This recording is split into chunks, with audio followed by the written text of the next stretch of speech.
Welcome to Friday night's video in our Masters series.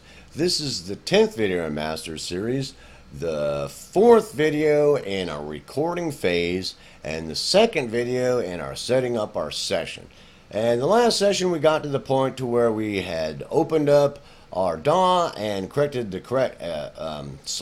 correct audio interface, and we're going to kind of go from there. This is basically going to be very situational to your DAW, your equipment, and your workflow and the type of productions you're working for. But basically, the basic things are basically the same. And I'll go through this really quick. If I just open up my DAW, that there's a few things I want to check. The first thing that I want to really check is that you really are checking things like your setup. You know, you've got the correct playback device and recording device selected, the block size set for, you know, what if you're recording or if you're processing, sample rates, things like that, dropout protection if you have it where that's set, process precision, and just double checking these things to see that it's set up correctly. External devices, do you have your external devices on and hooked up correctly, you know, the way they're supposed to be? And, you know, things like your inputs and outputs. Your inputs and outputs are set up correctly on your template and everything is functioning properly. Metadata for the song is put in correctly. General things of your sample rate and your resolution, your bit depth, and whatever else you might be going on, you might need in here or need this set up in some certain way for a certain type of production. I always recommend the sample rate and resolution set fairly high, because after you do a mix down and you go into mastering, that there's a much better chance of you getting a good product when you start formatting down to CDs or MP3s and things like that, if you've got a pretty good high sample rate and bit depth. And it's because there's a better chance of you not losing information when you start formatting and reducing those to different formats in the mastering process. And I stand by that always. And other things is making sure your whatever your inputs are set up on your actual track, your routings, your inputs, you know, stereo, mono, and I don't know what you might have on the actual, we call ours in Studio One an inspector. There's things on here that are associated with this track that need to be set up properly for you to push the record button. So whatever that might be in your DAW, you need to check that out and create a workflow for that going through that. So basically, when I get to this point that, you know, I want to just kind of point it out there, not really actually going through a checklist, but just kind of pointing those things out and showing them in the DAW. But we basically, after we've got our template opened up, that we want to take that, and at this point, we've got that opened up and the audio phase selected, and we want to take the production's needs into consideration and make some notes. This specific production, whatever you're doing, in this session, this recording session, there might be some situational things happening that you need to take into consideration, and it's a good idea to have some notes of that. So as you're setting up, you take that into consideration. So that's a very simple process. Next thing I'll do is save as. I will save the session and make a copy of that template name for the production. Do a save as, select save as on it and name it that. And make sure I've saved it to where I want to save on an external disk or internal or whatever, and make sure it's saved to the correct location.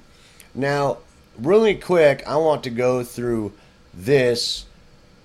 This is my start template. Now, when you have a normal start template, there should have some files associated with it.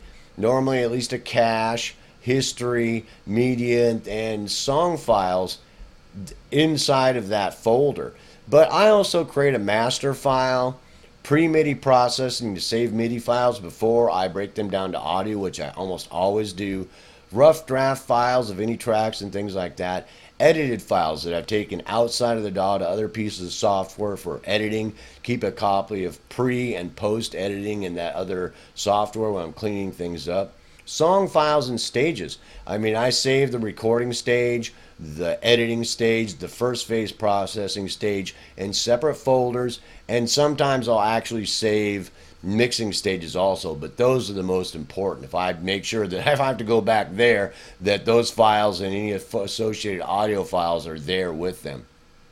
And I have a separate song folder for a package folder, that this is going to be part of the distribution package. This is what I'd send to people, and at least a start on that. The readme of it, session files and stages, things like that, scores, PDFs of the scores, words, all kinds of stuff. Any snapshots, pics that I have of the session, instruments or equipment and things like that I'll keep in there. This may be different from you, and that's a work in progress, just like the actual template itself that's associated with that template. And just kind of keep that in mind as something that you should work on to help alleviate you missing things and things like that, and doing a good job every time. So after that, we've done that. They want to take something into consideration, that you're importing tracks from another session. Now, this can be very different for different things, for different productions, different DAWs they're sending you, all kinds of things. I'm not going to get into that right now. What I basically want to, how I deal with that almost always, is if I'm dragging files from somebody else's session to mix them, master them, process them, or whatever, is I deal with them just like they were files I've recorded. So I'll drag them into the session, and I deal with them. I go through my recording phase process, and I look to make sure that those files have gone through and I've scrutinized them down to, like, I'm done with the recording process on them and they're ready for editing.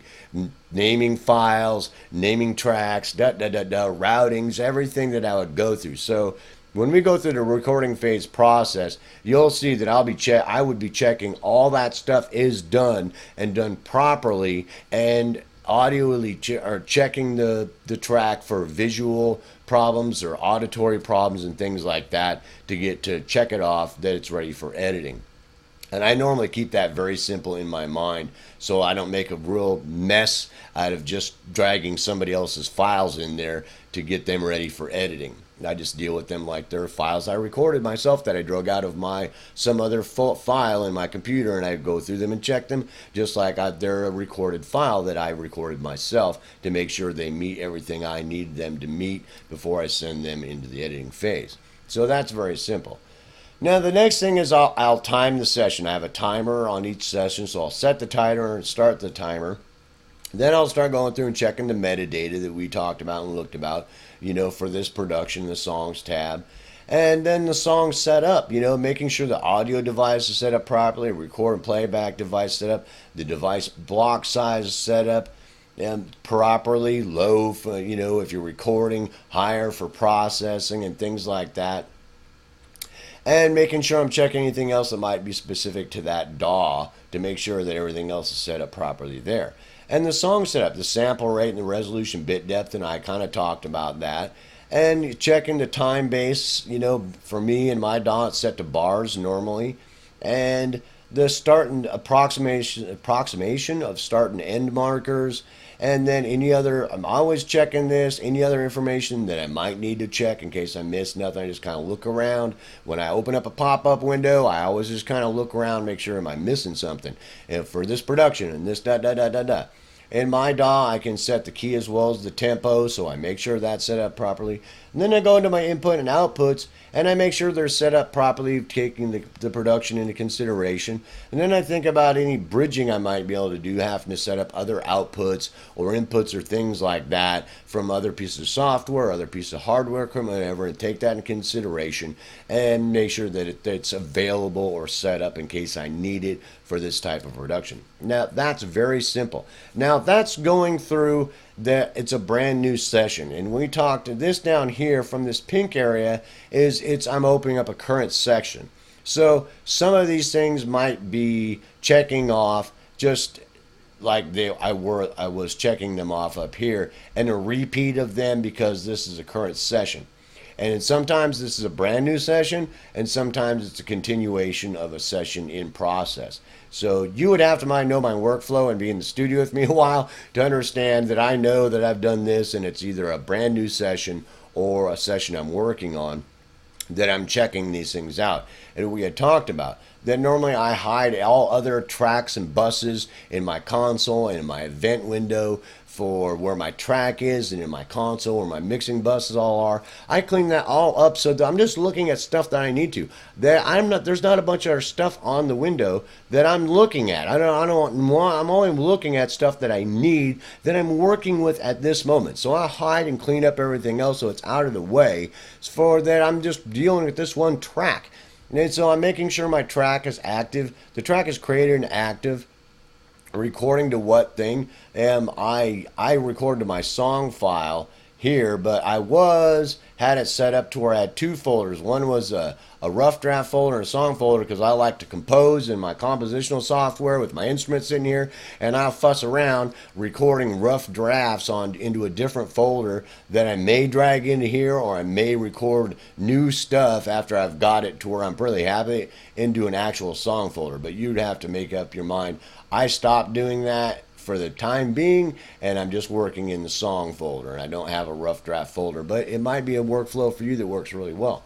We talked about the inspector. That's going to be different maybe in your DAW, checking out the track itself, any areas and pop-up windows that are directly related to that track, routings and stereo mono or whatever else might be there that you need to check, and things like that. The input is from the correct channel source, where that's coming from. The routing, is the routing set up correctly?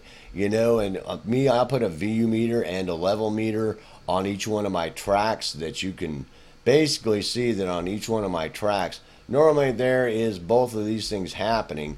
Well, you don't see it on this one, and I don't know why that it's not, but normally there's a meter on there, because if you look at my consoles, there'll be a VU meter and a level meter on almost all my tracks, and I do not know why it's not in there. I've been making videos, so I might have deleted it screwing around.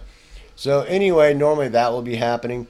On my interface mixer, making sure this is all plugged in, working on properly. This is going through, I've already done this up above, but I'm going to check all my inputs, my monitors, my line in on my interface. This is basically just checking out my interface that we talked about before, and anything associated with it, to make sure it's all functioning properly, and testing it and make sure. Checking my monitors and any associated speakers that might be going with it, and making sure everything's going right and set up properly and the routing's properly done. And then this right here, we talked about the inputs. That was the inputs in the first phase of the recording series, the first video in the recording phase on this series. We talked about that thoroughly, and basically making sure that's all set up and good to go in the inputs, and whatever plugins that I'm putting on there, getting ready to record and making sure that's all set up properly the way I need it set up to do the recording phase.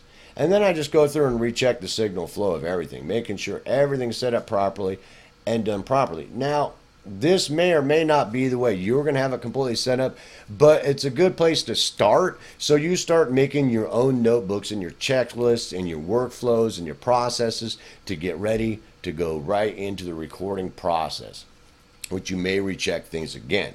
So peace, hope, love. I hope you enjoyed this video on setting up your session, and I hope you get yourself a good workflow and checklist set up so that you make sure you do a good job every time of setting up your session. Peace, hope, love. I'll see you next Friday when we start going through the recording process itself.